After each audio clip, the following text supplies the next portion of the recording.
नेपालको औद्योगिक इतिहासको पाना पल्टाउँदा सबैभन्दा अग्रपंक्तिमा आउने नाम हो विराटनगर जुट मिल। विक्रम सम्वत 1993 असार 3 गते तत्कालीन राणा प्रधानमन्त्री जुद्ध शमशेरको पालामा स्थापना भएको यो मिल नेपालको पहिलो आधुनिक कारखाना हो। यसको स्थापनासँगै नेपालमा संगठित रूपमा औद्योगिक क्रान्तिको सूत्रपात भएको थियो। भारतीय उद्योगी रामकृष्ण चामरियाको नेतृत्वमा रहेको कम्पनीले नेपालको उर्वर भूमि र सस्तो श्रमलाई सदुपयोग गर्ने उद्देश्यले यो मिलको जग बसालेको थियो। 69 बिघा 8 कट्ठा क्षेत्रफलमा फैलिएको मिलले सुरुवाती दिनमा नेपालको अर्थतन्त्रमा ठूलो योगदान पुर्याएको थियो। जुटलाई सुनौलो रेशा मानिन्थ्यो र त्यस समयमा विराटनगर जुट मिलले उत्पादन गरेका बोरा, सुत्ली र कपडाहरू भारत र युरोपेली मुलुकहरूसम्म निर्यात हुन्थे। यसले नेपाललाई अन्तर्राष्ट्रिय व्यापारिक नक्सामा चिनाउने काम मात्र गरेन, बरु नेपालको वैदेशिक मुद्रा आर्जनको मुख्य स्रोत समेत बन्यो। तर आज यो ऐतिहासिक महत्त्वको जुट मिल बन्द र जीर्ण अवस्थामा छ। तसर्थ हामी आजको भिडियोमा विराटनगर जुट मिलको इतिहास र वर्तमानका अवस्थाका साथमा यो मिल बन्द हुनुका कारणहरू केलाउनेछौँ। त्योभन्दा अगाडि हाम्रो च्यानलमा नयाँ हुनुहुन्छ भने च्यानललाई सब्स्क्राइब गरिदिनु होला अनि विराटनगर जुट मिलको इतिहास र वर्तमान अवस्था थाहा पाउन भिडियो अन्त्यसम्म हेर्नुहोला। विराटनगर जुट मिल केवल औद्योगिक प्रतिष्ठान मात्र थिएन, यो नेपालको प्रजातान्त्रिक आन्दोलनको पाठशाला पनि थियो। विक्रम सम्वत 2003 फागुन 21 गते यसै मिलबाट ऐतिहासिक मजदुर आन्दोलन सुरु भएको थियो। सुरुमा मजदुरहरूले उचित पारिश्रमिक, आवास र कार्यस्थलमा सुधारको माग राखेर हडताल सुरु गरेका थिए। तर यस आन्दोलनको नेतृत्व गरेका गिरिजा प्रसाद कोइराला र पछि जोडिएका विश्वेश्वर प्रसाद कोइरालाले यसलाई राणा शासन विरुद्धको राजनीतिक आन्दोलनमा मोडिदिए। यो आन्दोलन दबाउन राणा सरकारले सेना परिचालन गर्यो र नेताहरूलाई गिरफ्तार गरी काठमाडौँ लगियो। तर यसले देशभरि प्रजातन्त्रको लहर ल्याइदियो। मजदुर आन्दोलनको सफलताले नै नेपाली कांग्रेस र अन्य प्रजातान्त्रिक शक्तिहरूलाई संगठित हुन ऊर्जा दियो। यस अर्थमा विराटनगर जुट मिललाई नेपालको 104 वर्ष निरङ्कुश राणा शासन ढाल्ने प्रजातन्त्रको उद्गम स्थल मानिन्छ। मनमोहन अधिकारी, तारिणी प्रसाद कोइराला जस्ता हस्तीहरूले यसै मिलको मञ्चबाट आफ्नो राजनीतिक यात्रा अघि बढाएका थिए। सुविधा सम्पन्न संरचना र संरचनात्मक वैभव। आफ्नो स्वर्ण युगमा विराटनगर जुट मिल एउटा सानो सहर जस्तै थियो। यसभित्र कर्मचारी र मजदुरका लागि सुविधायुक्त आवास, पाहुनाका लागि गेस्ट हाउस र सवारी साधनका लागि ग्यारेजको व्यवस्था थियो। मिलको आफ्नै पावर हाउस थियो जसले कारखाना मात्र होइन आसपासका क्षेत्रलाई पनि बिजुली दिन्थ्यो। ढुवानीका लागि भारतीय रेलवे स्टेसन जोगबनीसँग जोडिएको आफ्नै रेलवे यार्ड थियो, जहाँबाट कच्चा जुट भित्रिने र तयारी माल बाहिरिने गर्थ्यो। मनोरञ्जन र आध्यात्मिक शान्तिका लागि यहाँ खेलकुद मैदान, लन टेनिस कोर्ट र ऐतिहासिक हनुमान मन्दिर समेत निर्माण गरिएको थियो। यहाँ काम गर्ने हजारौं मजदुरहरूको जीवनस्तर त्यस समयमा अन्य नेपालीहरूको तुलनामा निकै राम्रो थियो। विक्रम सम्वत 2046 सालको राजनीतिक परिवर्तनपछि नेपालमा अवलम्बन गरिएको खुल्ला बजार र निजीकरणको नीतिले यो मिललाई ठूलो प्रभाव पार्यो। सरकारले आफै चलाइरहेको यो मिल 2059 सालमा निजी क्षेत्रलाई हस्तान्तरण गर्ने निर्णय गर्यो। कोल्छा अर्गनाइजेसन अन्तर्गतको अरिहन्त मल्टिफाइबरलाई मिल सञ्चालनको जिम्मा दिएको थियो। तर अत्यधिक राजनीतिक हस्तक्षेप, ट्रेड युनियनहरूको अनावश्यक दबाव र व्यवस्थापकीय कमजोरीका कारण निजी क्षेत्रले पनि यसलाई सफल रूपमा चलाउन सकेन। सरकारले 2060 को दशकमा मिलका करिब 2000 कर्मचारीहरूलाई 55 करोड रुपियाँ भन्दा बढी उपदान दिएर विदा गर्यो। त्यसपछि मिल पटक पटक बन्द हुने र खुल्ने चक्रमा फस्यो। 2071 सालमा भारतको कोलकाता स्थित विन्सम इन्टरनेसनललाई मिल भाडामा दिइयो, तर उसले पनि शर्त अनुसार काम गर्न सकेन।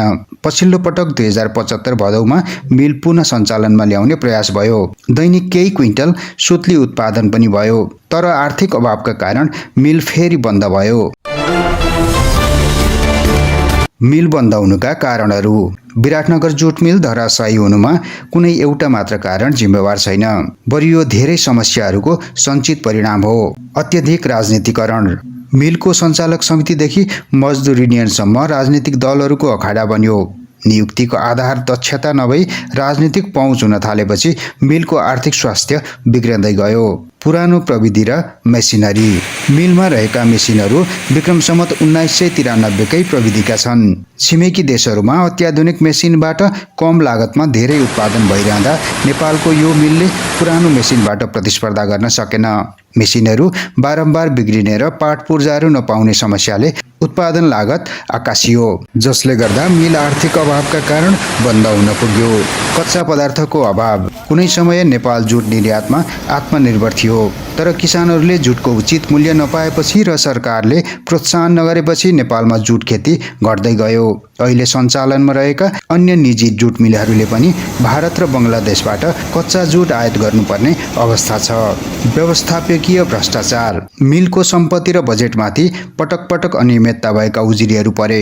मिलको जग्गा बेच्ने प्रयासदेखि लिएर उपकरणहरू कबाडीमा बेच्ने खेलसम्म भए, जसले मिललाई उठ्नै नसक्ने गरी थला पारिदियो। विद्युत र महसुल विवाद। मिलको विद्युत महसुल बक्यौता करोडौं पुगेपछि विद्युत प्राधिकरणले पटक पटक लाइन काट्ने गरेको छ। आफ्नै पावर हाउस भए पनि त्यसको मर्मत हुन नसक्दा मिल पूर्ण रूपमा बाह्य विद्युतमा निर्भर रह्यो। आज विराटनगर जुट मिलको अवस्था दयनीय छ।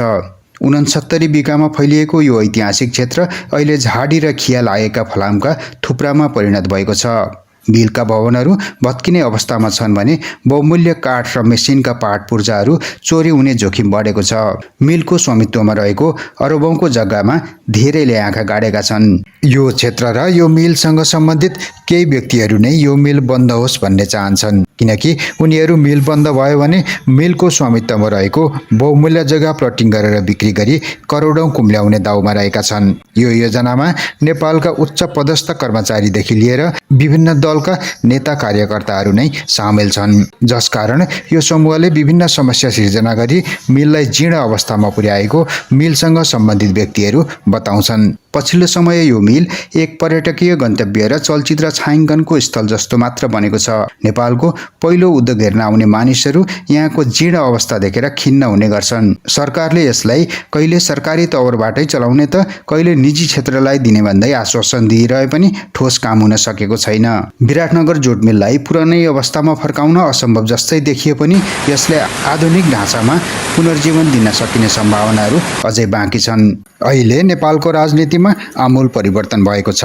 नयाँ सरकारले विगतका भ्रष्टाचारका फाइलहरू दमादम खोलिरहेको छ, तसर्थ नेपाली जनतामा आशाको सञ्चार भएको छ। अब सरकारले राजनीतिक खिचातानीका कारण टाट पल्टिएर बन्द भएका कल कारखानाहरू पुनः सञ्चालनमा ल्याउन सके हजारौं नेपालीले खाडीको तातो घाममा पसिना बगाउनु पर्ने छैन।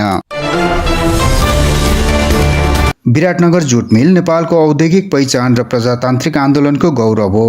यसको पतन हुनु भनेको केवल एउटा कारखाना बन्द हुनु मात्र होइन, नेपालको इतिहासको एक स्वर्णिम अध्याय समाप्त हुनु हो। मिलको जीर्ण भवन र खिया लागेका मेसिनहरूले आज पनि राज्यको उदासीनता र राजनीतिक स्वार्थको कथा बोलिरहेका छन्। यदि समयमै यसको संरक्षण र उचित व्यवस्थापन गरिएन भने आगामी पुस्ताले नेपालको पहिलो उद्योगलाई केवल किताबका पानामा मात्र सीमित पाउनेछन्। विराटनगर जुट मिललाई बचाउनु भनेको नेपालको औद्योगिक साख जोगाउनु हो। यसका लागि सरकार, निजी क्षेत्र र नागरिक समाज सबैको साझा प्रतिबद्धता र इमानदार प्रयासको खाँचो छ। तपाईलाई के लाग्छ? के सरकारले विराटनगर जुट मिललाई आधुनिकीकरण गर्दै पुनः सञ्चालनमा ल्याउन सक्ला? आफ्नो विचार कमेन्टमा लेख्नुहोला। साथै तपाईलाई हाम्रो भिडियो कस्तो लाग्यो कमेन्ट गर्नुहोला। मन परेमा एक लाइक तथा हाम्रो च्यानलमा नयाँ हुनुहुन्छ भने च्यानललाई सब्स्क्राइब पनि गरिदिनुहोला। भिडियो हेरिदिनु भएकोमा तपाईलाई धेरै धेरै धन्यवाद।